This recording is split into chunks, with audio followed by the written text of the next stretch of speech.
দর্শক শ্রোতা, রেডিও সারাবেলার সাপ্তাহিক আয়োজন জনমতামত নিয়ে আপনাদের সাথে আছি আমি আফসানা মিমি। আজকের জনমতামতের বিষয় পারিবারিক সহিংসতা নিরসনে করণীয় কি বলে আপনি মনে করেন। এ নিয়ে আমাদের সাথে যুক্ত হচ্ছেন গাইবান্ধার আলমগীর কবির বাদল, কুড়িগ্রামের ইসরাইল হোসেন, বলমঝাড়ের শহীদুল ইসলাম সবুজ এবং ঋতু প্রসাদ। পারিবারিক সহিংসতা কি কারণে হয়? সেটা মূল কারণটা হয় দুজনের মধ্যে দুজন আস্থাভাজন যখন না হয়, এখানে একটা প্রধান কারণ। সরকারকে এই জায়গাটাকে এগিয়ে আসতে হবে। নারী নির্যাতন হচ্ছে, এটা অস্বীকার করবার উপায় নেই, কিন্তু তাদের হাত, আইন শক্ত হয়েছে নারীদের জন্য, কিন্তু এটা করবে কে? আইন তার নিজের জায়গায় আছে, কিন্তু দুর্নীতি শুধু অর্থনীতিতে হয় না, মানসিকভাবেও হয়।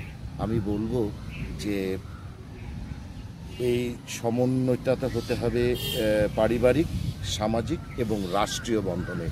পারিবারিক সহিংসতা যে জিনিসটা, এটা এক ধরনের অপরাধ। তো এই অপরাধটার উৎস হলো পরিবার, এবং এটা নির্মূলের প্রথম যে কেন্দ্রবিন্দু সেটাও কিন্তু পরিবার। উচ্চশিক্ষিত হওয়া বাধ্যতামূলক না, কিন্তু আমাদের এই মনের মাঝে যে অন্ধকারটা আছে, এই অন্ধকারটা দূর করতে পারলেই আমরা এই পারিবারিক সহিংসতা থেকে মুক্তি পেতে পারি। সরকার থেকে শুরু করে আমাদের সমাজের সকল মানুষকেই এই পারিবারিক সহিংসতা এড়িয়ে আসতে হবে। এবং দ্বন্দ্ব কলহ একটা সামাজিক ব্যাধি। এটা হচ্ছে পরিবারের স্বামী স্ত্রী, এটা একটা দ্বন্দ্ব। পরিবারে যদি কোনো সমস্যা হয় তার মাধ্যমে এই সমাজেরই এটা একটা ক্ষতিকারক। তাই আমাদের এই ক্ষতিটা যেন না হয়, তাই আমাদের সরকারকে এগিয়ে আসতে হবে এবং প্রত্যেকটা স্কুল, কলেজ, মাদ্রাসা এবং সকল প্রকার প্রতিষ্ঠানে আমাদেরকে প্রতিকার করতে হবে, যাতে করে এই ব্যাধিটা যেন না ঘটে।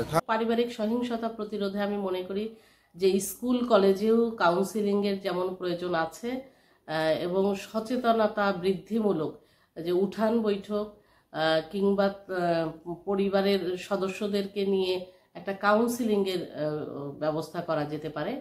অন্যদিকে যে আইন যেটি আছে, আমাদের পারিবারিক সহিংসতার যে আইনগুলো আছে, সে আইনের সঠিক প্রয়োগ বা কঠোর প্রয়োগের প্রয়োজন আছে। আমরা দেখি যে আইনের দীর্ঘসূত্রিতার কারণে এবং এই মামলাগুলো কিন্তু অনেক সময় ঝুলে থাকে এবং মানুষ সেখান থেকে সরে আসে, মানে দীর্ঘসূত্রিতার কারণে বা সঠিক বিচার না পাওয়ার কারণেই কিন্তু সেই মামলা করতেও অনেক সময় মানুষ মানে অনুৎসাহিত হয়, মামলাটাও করতে চায় না, যার ফলে কিন্তু এই পারিবারিক সহিংসতাগুলো বৃদ্ধি পাচ্ছে।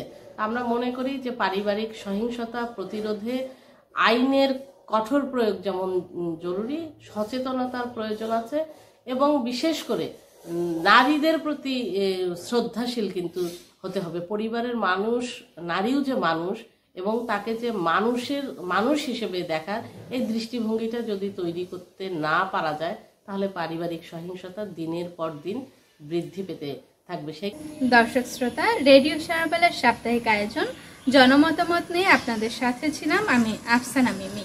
আমাদের আজকের বিষয় ছিল পারিবারিক সহিংসতা নিরসনে করণীয় কি বলে আপনি মনে করেন। আগামী সপ্তাহে আবারও আমরা হাজির হব অন্য কোনো বিষয় নিয়ে। সে পর্যন্ত সকলে ভালো থাকবেন, সুস্থ থাকবেন, সে প্রত্যাশা। শুভ বিদায়।